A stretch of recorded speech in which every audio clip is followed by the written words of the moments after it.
Assalamualaikum warahmatullahi wabarakatuh. Bismillahirrahmanirrahim.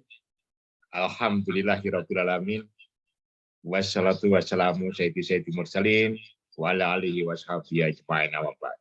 Alhamdulillah, sekali lagi kita selalu bersyukur kepada Allah Subhanahu wa taala atas semua keselamatan dan keberkahan yang telah diberikan kepada kita sehingga kita bisa terus belajar ya. Sekarang kita belajar berbisnis ya.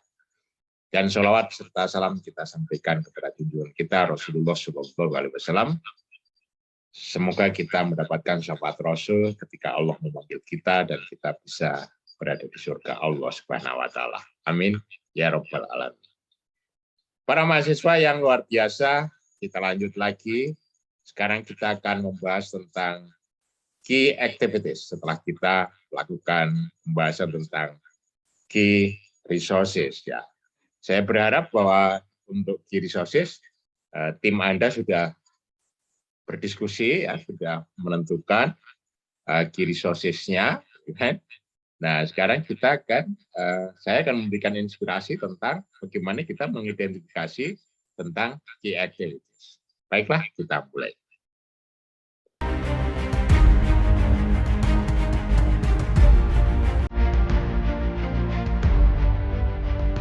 Kita sekarang mulai pembahasan tentang key activities ya. Luar biasa, sekali lagi hari ini adalah hari yang luar biasa dan selalu bergembira, senang hati, atas jangan bersedih ya. Baiklah, kita mulai. Ya, selalu seperti biasanya kita selalu harus memulai dengan janji dan cita-cita ya, cita-cita kita. Dan tujuan pembelajaran kita hari ini adalah pertama mendeskripsikan hakikat key activities.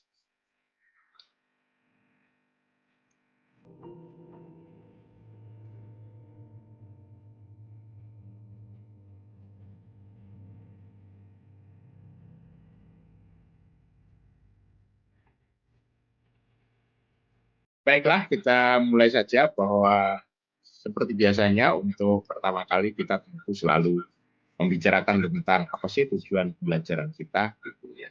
Kita harus memiliki cita-cita, janji ya sebagaimana pada perintah Allah, berdoalah kepada saya akan mengabulkan doa dalam konteks ini. Kita belajar dari situ, dari kita berdoa agar kita kiranya bisa memahami tentang apa yang kita pelajari hari ini ya, gitu. Dan kita belajar untuk bisa mengidentifikasi key activities bisnis kita ya. Lalu juga kita minta untuk mempresentasikan key activities yang sudah Anda identifikasi dengan teman-teman nanti ya. Baik, kita lanjutkan. Jangan lupa ini adalah langkah kedua pada pembelajaran yang dulu sudah pernah kita bahas bersama, dan key activities itu ada di sini ya. Key activities itu ada di sini. Nah, kenapa key activities itu penting ya? Seperti halnya sudah saya katakan bahwa kita belajar konsep bisnis ini secara sederhana supaya kita bisa terus bergerak itu memulai karena kita adalah pribadi-pribadi pendidik di Fakultas Ilmu Pendidikan dan Keguruan dan Pendidikan ya, FKIP ya.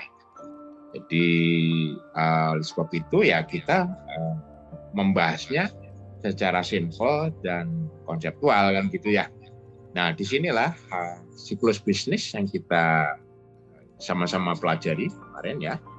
Nah, untuk mencapai cash out yang bagus ya, pendapatan yang bagus, yang lebih besar daripada cash in kita, dan debt ini tidak mengganjal, dan artinya bahwa semua keuangan itu, pendapatan itu alirannya terus masuk ke dalam kantong kita ya, ke dalam cash out kita gitu. Jadi ini revenue stream-nya gitu ya.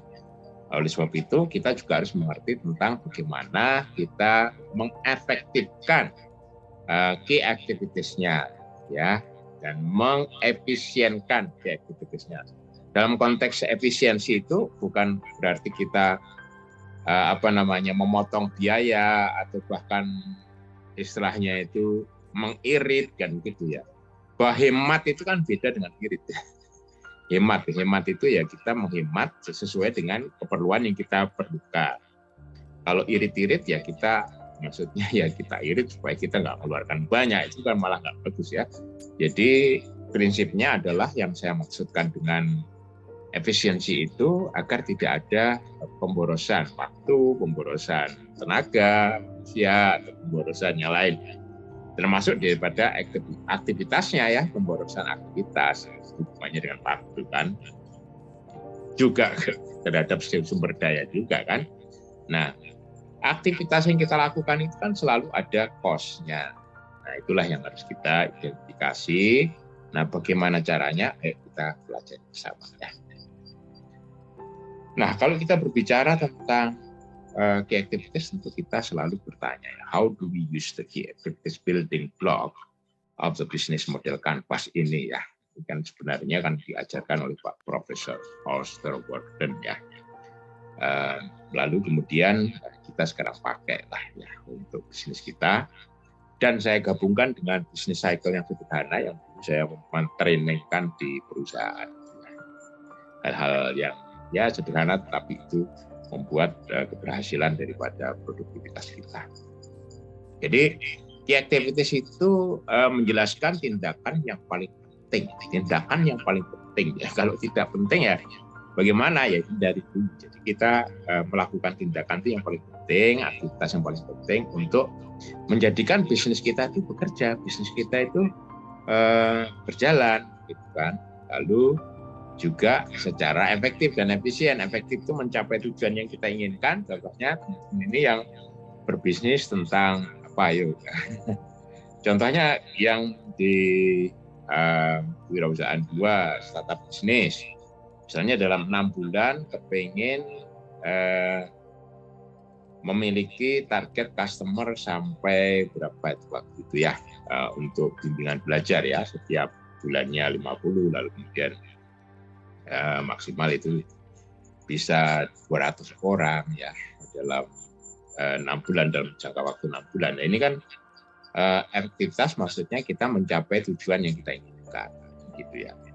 Selalu sebenarnya ada kunci-kunci yang kita pelajari secara spiritual kalau dalam dalam agama kita itu kan Allah berfirman, berdoalah padaku nescaya aku akan mengabulkannya.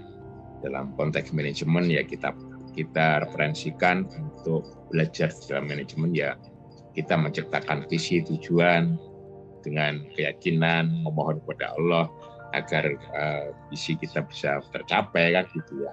Dan Allah kan kasih kunci juga ya di dalam surat Az-Zariyat ayat 23 ya.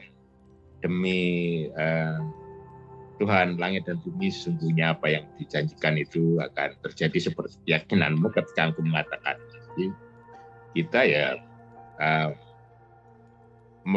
menyusun tujuan, visi dan cita-cita maupun keinginan itu ya dengan keyakinan dan memohon kepada Allah kiranya itu bisa terjadi. Dan untuk terjadi ternyata Allah juga memberikan kunci ya. Suatu kaum tidak akan diubah nasibnya apabila kaum tersebut tidak mau mengubah nasibnya. Artinya harus berusaha kita kan gitu. Ya, di dalam usaha kita ini salah satunya ya ini kan. Artinya siapa sih yang mengubah kita nanti supaya sekarang kita bisnisnya masih memulai, lalu kemudian kita nanti menjadi bisnis kita jalan, kita mendapatkan laba, kita menjadi besar, itu kan nasib yang berubah juga kan ya. Siapa yang mengubahnya? Ya Allah Subhanahu wa taala. Dengan cara apa ya? Kita berusaha kan gitu ya.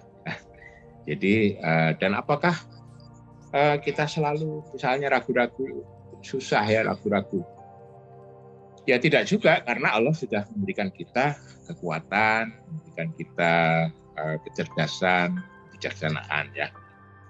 Sebagaimana di surat At-Tin kan Allah kan berfirman bahwa sesungguhnya manusia itu diciptakan dalam keadaan sebaik-baiknya kan.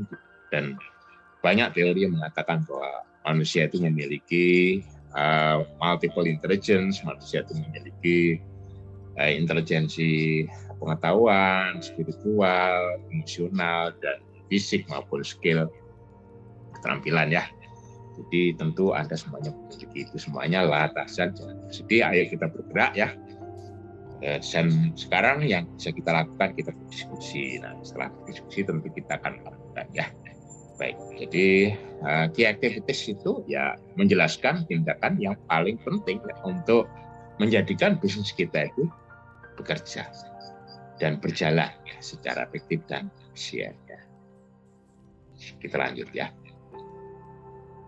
Nah, untuk bisa kita mengidentifikasi dengan baik untuk untuk key activities ya, aktivitas kunci, maka ada proses inquiry, ada proses bertanya ya. Proses bertanya yang perlu kita lakukan. Sebagaimana disarankan oleh Pak Menteri ya, Mas Menteri Nadiem Makarim, bahwa sebagai pelajar Pancasila itu diantaranya adalah kita harus memiliki kemampuan berpikir kreatif dan kritis dan konstruktif kan gitu. Dan di sana ada kata-kata gotong royong. Gotong royong itu kan berkolaborasi juga ya. Kalau kita berbisnis pun sebenarnya kan berkolaborasi. Kita berkolaborasi dengan customer segmen kita berkolaborasi dengan sumber daya kita kan ngono. Jadi ya kita ini marilah kita menarik energi-energi positif dari alam dan kita keluarkan energi positif. Kalau ada permasalahan, yuk kita komunikasikan dengan baik. Ya hindarilah kita berteriak, kita apa istilahnya ya marah. Ya kadang-kadang kita memang punya rasa marah, sedih, tapi sekali lagi la tahzan, jangan bersedih dan hindari marah supaya kita bisa berkomunikasi secara lebih baik dan lebih dewasa. Itu sangat bagus buat Anda ya. Sebagai calon-calon pendidik milenial, kalau calon pendidik teriak-teriak kan nggak bagus juga ya. Oke, kita lanjut ya. Jadi tanyakan kepada dirimu sendiri, aktivitas kunci apa sih yang kita perlu lakukan sehubungan dengan value proposition kita. Ya, aktivitas kunci apa yang perlu dilakukan untuk value proposition kita. Nah, seperti halnya pada key resources ya. Aktivitas apa juga yang harus kita lakukan untuk distribusi channel, begitu ya. Sama ya, tapi ini adalah aktivitasnya apa yang kita identifikasi ya. Juga hubungan dengan pelanggan ya. Nah ini ya selalu ada typo. Mohon maaf ya, ini saya langsung betulkan ya. Ada typo di sini. Ya, ini adalah hubungan ya. Hubungan dengan pelanggan ya. Oke. Jadi aktivitasnya apa yang kita perlukan untuk hubungan dengan pelanggan? Juga untuk revenue stream sama dengan key resources. Kalau key resources itu sumber dayanya, kalau di sini adalah aktivitasnya. Ya. Nah, kategori aktivitas kunci itu ya ada beberapa ya, sedikit berbeda dengan key resources ya. Yang pertama yaitu aktivitas produksi. Nah, contohnya kalau yang memiliki bisnis konveksi ya, ada yang konveksi kemarin. Itu ya mendesain, memproduksi, mengirimkan barang, itu aktivitas. Kalau yang bimbingan belajar kan juga sama, mendesain bukunya, materinya, memproduksi materinya, kan gitu ya. Lalu yang kedua adalah penyelesaian masalah. Penyelesaian masalah itu adalah untuk mencari solusi baru untuk setiap pelanggan. Kalau misalnya ada permasalahan yang disampaikan oleh pelanggan, ya nggak apa-apa ya, terima kasih. Kita terima kasih. Kalau kita berposisi sebagai seorang ya ini kan kita pebisnis dan juga istilahnya apa? Kita penyedia layanan ya kan. produk ya. Sebab itu kita kadang-kadang tidak bisa mengontrol customer kita. Kadang-kadang customer kita ada yang marah. Jadi kan kita katakan ya, ojo marah lah. Komunikasi yang bagus. Tapi untuk orang lain kita tidak selalu bisa mengontrol ya. Oleh sebab itu kejadian-kejadian seperti itu di luar kontrol kita, walaupun kita sudah bekerja secara baik ya, itu yang kita lakukan adalah kita kelola, kan gitu ya. Kita tenang, kita kelola dengan baik, kan gitu. Tidak perlu Anda bersedih, no, ya. Lantas tidak perlu bersedih karena itu adalah sebuah problem yang harus kita pecahkan, kita kelola. Nggak usah kita bersedih, kita ikut marah, nggak perlu ya. Tapi kadang-kadang sebagai manusia punya rasa marah, nggak enak, kita kelola. Jadi dalam konteks ini aktivitas penyelesaian masalah itu penting ya. Kalau ada customer kita itu memerlukan solusi-solusi baru untuk mereka, kita lalu kemudian kita mencari cara ya. Kita mereview lagi value proposisi kita, gitu ya. Lalu kita mencari cara bagaimana kita menyelesaikan masalah tersebut sehingga pelanggan kita bisa kembali kepada kita lagi, seperti itu ya. Nah ini penting sekali. Yang ketiga adalah jaringan dan platform. Jadi kita menentukan bentuk dan cara konektivitas. Ya konektivitas itu hubungan antara kita dan para pelanggan. Dan sekarang itu kan bermacam-macam ya, ada online platform kan. Jadi oleh sebab itu ya ini bisa kita identifikasi secara lebih baik ya.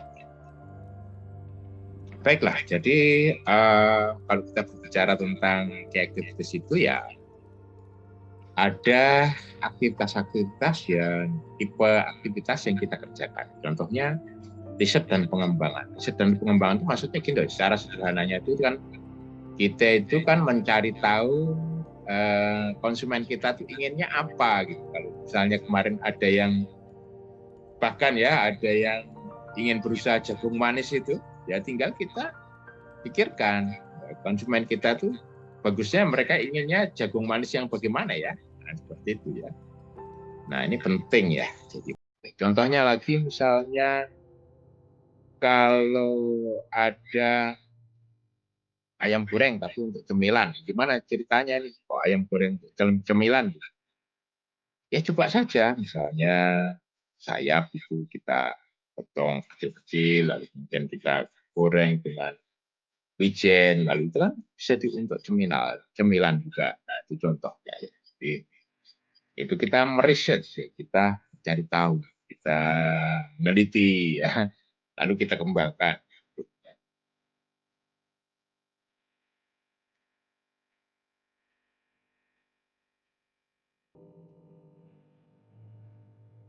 Oke, maaf. Jadi itu diantaranya ya termasuk tadi riset produk baru, terus kemudian pengembangan produk baru, ya kan? Lalu pembaharuan produk yang sudah ada. Misalnya kalau Anda punya bimbel ini ada beberapa program, ternyata orang tua ada yang kepinginnya itu kursusnya itu kadang-kadang meminta klinik ya, klinik itu ya hanya 1 jam, 2 jam untuk mengerjakan pekerjaan tertentu kan gitu ya untuk anaknya ya. Nah ini bisa dijadikan produk barunya apa itu ya klinik kan gitu ya, klinik matematik, klinik bahasa Inggris kan gitu. Juga Anda bisa lakukan cek kualitas. Ini adalah kegiatan yang kita lakukan dalam riset dan pengembangan. Kita lanjut ya. Oke.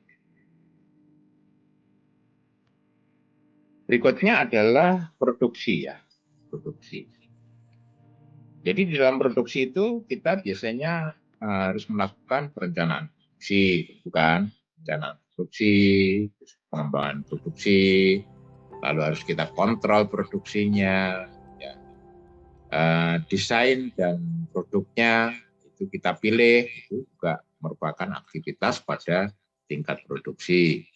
Lalu proses produksinya kita pilih, lalu kontrol kualitas dan biayanya kita lakukan. juga kapasitas produk kita lakukan. Contohnya kalau Anda ada yang berbisnis tentang sireng, ya itu ada yang berbisnis tentang sireng. Sireng itu ya harus dibuatnya secara baru, ya tidak seperti yang sudah ada.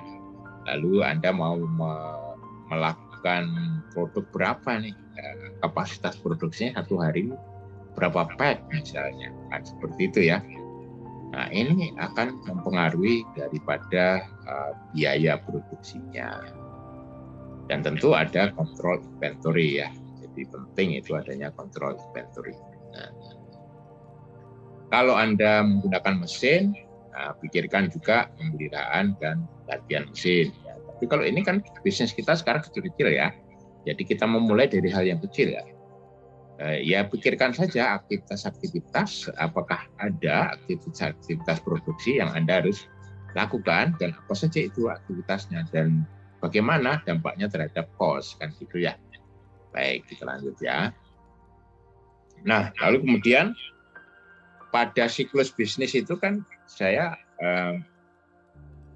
menaruh di situ adalah sales ya. Sales itu kan penjualan. Ada aktivitas-aktivitas yang harus kita identifikasi di dalam proses penjualan. Di antaranya adalah atasi masalah. Atasi masalah. Ya. Oke, ya. Itu ya. Atasi masalah. Di dalam penjualan itu kita selalu mengatasi masalah kesilapan komunikasi maupun harapan antara kita dan pelanggan atau konsumen kita, dan oleh sebab itu kita harus mengatasi masalah. Dan di situ ada aktivitas. Aktivitas itu biasanya juga berdampak kepada biaya. Ya. Lalu kemudian membantu penjualan ya. Kita sendiri juga harus membantu penjualan. Tugas-tugas administratif atau clerical, tugas-tugas administratif atau clerical. Ini dipengaruhi bahasa Inggris ya, administratif ya, atau clerical clerk ya, dan juga tanggung jawab khusus. Nah, di sini penting di dalam penjualan ini penting dan perlu Anda memastikan ini adalah Anda harus pastikan revenue stream Anda. Harus pastikan revenue stream. Jadi ini penting ya, tadi Anda harus mengidentifikasi tentang riset dan development-nya, pengembangan, lalu kemudian produksi, lalu kemudian penjualan. Ya. Kita lanjut ya. Nah, sekarang dari apa yang kita bicarakan dari 3 hal jenis ya, identifikasi aktivitas ya, kunci di dalam bisnis kita, silakan dilihat BMC Anda yang sudah Anda diskusikan sama teman-teman. Nah, silakan untuk direvisi kalau misalnya masih ada yang belum tepat ya, itu di aktivitasnya direvisi. Dan kalau sudah dikumpulkan bagaimana, Pak Pri? Ya boleh nanti disusulkan yang revisi. Kasih tahu di situ adalah edisi revisi, gitu ya. Baiklah, jadi ini kita sudah masuk ke key activities, artinya bahwa kita tinggal membahas 2 blok lagi ya. Sebenarnya ini adalah satu kesatuan 9 blok yang bisa saja kita workshopkan dalam 1 hari, tapi ini satu persatu kita lakukan dan kemudian silakan Anda bertanya kalau ada pertanyaan, kalau tidak kan banyak hal yang sudah kita proyekkan dengan Anda juga mencari referensi luar biasa bagus-bagus itu ya. Tugas yang sudah diberikan kepada saya itu sudah dikumpulkan ya. Itu artinya bahwa Anda tidak hanya fokus di tatap muka dan tentang pengetahuan, tapi Anda juga mencari secara baik. Inilah skill abad 21 yang kita inginkan. Nah, lalu kemudian berikutnya kita mesti membahas tentang key partners dan nanti adalah key cost structure. Jangan lupa bahwa cost structure itu harus lebih kecil daripada revenue stream. Kalau di dalam siklus bisnis sederhana yang kita bangun itu adalah setiap ya cash out itu harus lebih besar pada cash in, sehingga itu kita profit kayak gitu. Walaupun bisnis itu tampak profit, tapi kalau debt atau piutang itu masih tidak kembali, revenue stream-nya nggak utuh, maka kita bisa saja bisnis kita bangkrut, tapi sesungguhnya bisnisnya adalah baik. Kalau mau